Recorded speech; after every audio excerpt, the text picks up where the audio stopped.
Hi YouTube, this is Felicia with Bible Scraps, and I hope you all are doing well no matter where you are in God's part of the world. Okay, the sun, it's hitting me right in the eyes, right in the face. It's blinding me. It's a beautiful late morning in my neck of the woods. It's 50 degrees right now, and how I cannot wait until 50 is the high. Yes, I want it to be cold, but we've had some beautiful spring-like weather. It's been chilly the last several days, which, I love it. I love to snuggle up. I love my tea, hot chocolate, whatever. And I can't really have that unless it gets, cold. But anyway, I am sharing.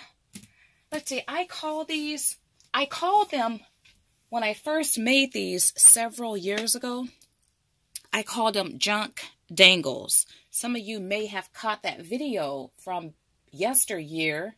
This is one of them. And I sat down one day and played with my doodads, different things I had in my stash, and I came up with this beautiful creation here. Now, what's special about this, I used an assortment of different things, but it has this type of clip. And the way I use these, let me grab this thrifted pot that I found.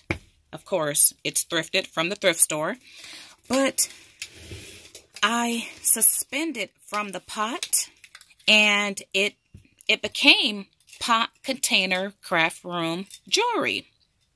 Okay, so I made this one, and I made others too. You guys can search my channel history if you're interested in how I assembled the ones I made and all the things that I used. But this year I made more, and they look a little bit different, but the concept is the same. I used found items from thrift stores, estate sales, and I also revisit things that I have in my own stash and bring them to life. Now, this one, I used a lot of elements. If you guys have caught my Walmart hauls, I just shared a Walmart haul last night.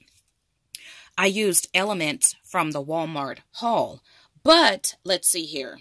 Actually, the ones that I did make this year, I did use elements from Walmart. However, if I go back, you know what? Let me pull down this one. See if I can grab it, and if I can grab this one as well. When I came up with this concept, I used things I had in my stash, and I thought outside the box. Okay, it's having a hard time grabbing this one. Now, what's cool about these, you can create a finished piece, or you never have to finish it. You can continue to add to it. So this is one, and you see how the feel is different. And here's another one. I did, see, like this little brad here, I added a crocheted flower to it. This is one of my, I forget what I call these, but I totally came up with this bobbin. You know what? As I look at this, this is a bobbin pin, a bobby pin. This is a bobbin. I forget what I call these though. But you can add, you just sit down and don't think, create, and you can come up with a lot of, you'll realize that you're more creative than you know. Oh, let me grab this one too. You guys saw these if you saw my video from several years ago. And look at that bottle cap charm. So I just put a lot of different things together and came up with these pot ornaments. Now, these are different because these have a Christmas feel. So you bring these out for Christmas. Now, if I didn't say it already, I made that one for someone special. But I did make this one this season. And I also, let me share this one. If you guys caught my live video from about a week ago, I made this one live. And I love to repurpose and recycle these drapery rods. It's wood. Whenever I find these, while I'm thrifting, junking, doing estate sales, I pick these up. I have these in different colors, different sizes, and this is my favorite one. This one is mine. Silent Night. I did use some Walmart pieces, but you can add all of your doodads and charms and just all different types of stuff. So I made this one online, same concept. And I also incorporated, let's see, several years ago, because I hate jump rings or split rings, whatever they're called. We just don't get along. And so I had to come up with alternative ways of making charms without using split rings. I shared a video several years ago on how you can basically turn anything into a charm or a dangle. And I did incorporate that technique when I made these. Okay, and then check out this one here. Now, I also made this one for someone. And if you pay attention to my scene, well, it's all about his birth. Christ is the reason why we celebrate Christmas. And I still need to add something to the back here. I know what it is, but I have yet to do it. So I decided for my scene to use his birth buttons. His birth is how I refer to the nativity. And these two both have the three wise men. They followed the star to find baby Jesus. And when they found him, he was 2.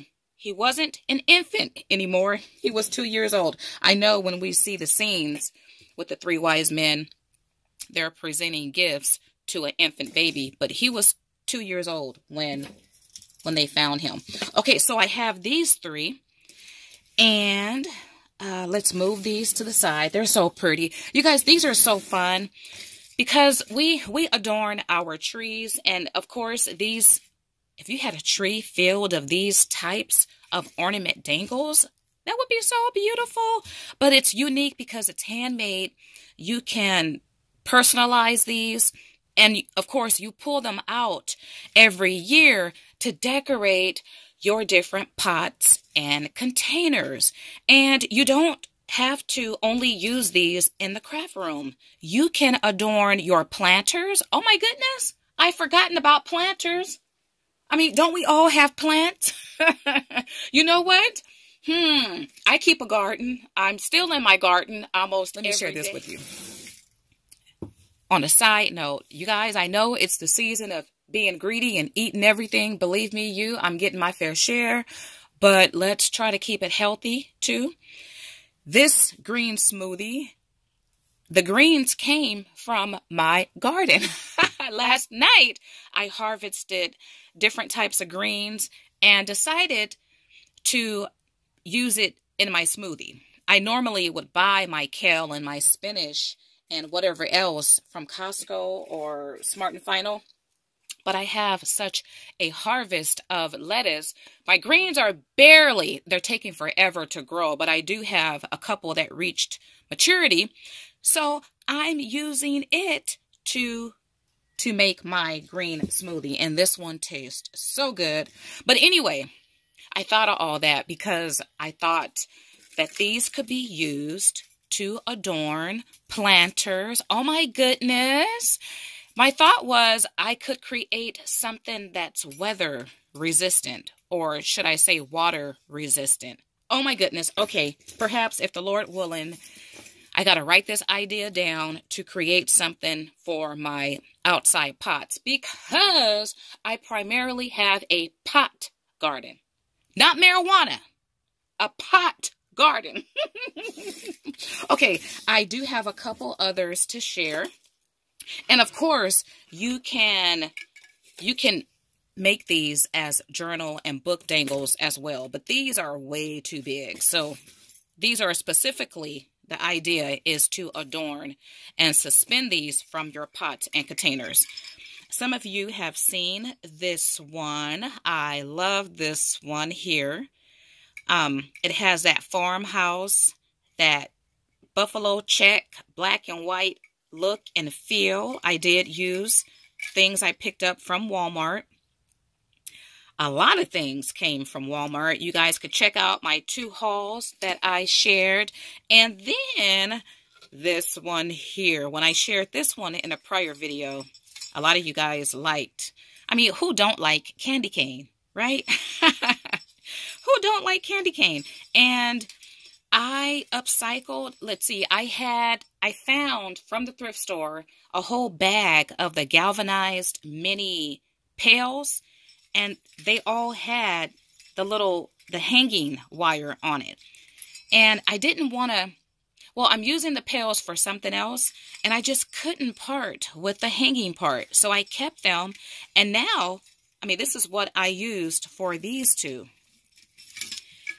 And they nicely go over a knob or a hook. But aren't those beautiful? And I still need to do something to the back, because when you make these type of creations, they do spin and turn. I could have doubled back these, but it's not too late to go back. I can add paper. I can add buttons. So don't forget to embellish and beautify and adorn the backs as well. I'll do that probably next year. I'm not in a rush. And this is how the back looks here. But yeah, this candy cane, it totally stands out. And once again, I can continue to add to these. I can make these as long as I want, as wide as I want. And yeah, you can be finished or you can continue to add to it. Okay, these are so pretty. And these make wonderful gifts and happy mail. Someone suggested to sell these at craft fairs. I have yet to do any craft fairs, but if I was to do a craft fair, I would definitely make these up. All right, you guys, if you like this video, why not like it, support it, give me a big thumbs up. If you decide to adopt my idea, go right ahead. Leave links to your creations. I only ask that you give proper credits. Leave a link back to my video or my tutorial video. And do give shout outs. And I just love it. Oh, this looks so pretty. This is a good way if you have a small space too. If you want to bring the season, and any season, not just Christmas, you can create these and adorn a pot. I don't have a Christmas tree. I didn't do a lot of decorating this year. As a matter of fact, I didn't do any. I do have a little tree upstairs that I only put like 5 ornaments on it. So if you call that decorating, I will set up my gingerbread table in a couple days. But outside of that, I didn't decorate. But having these ornament dangles, beautiful, pot jewelry, having these in my craft room, suspended from different pots and knobs, it brings the Christmas spirit right to me. All right, you guys, like, subscribe, share, and I want to thank you all for watching. As always, blessings.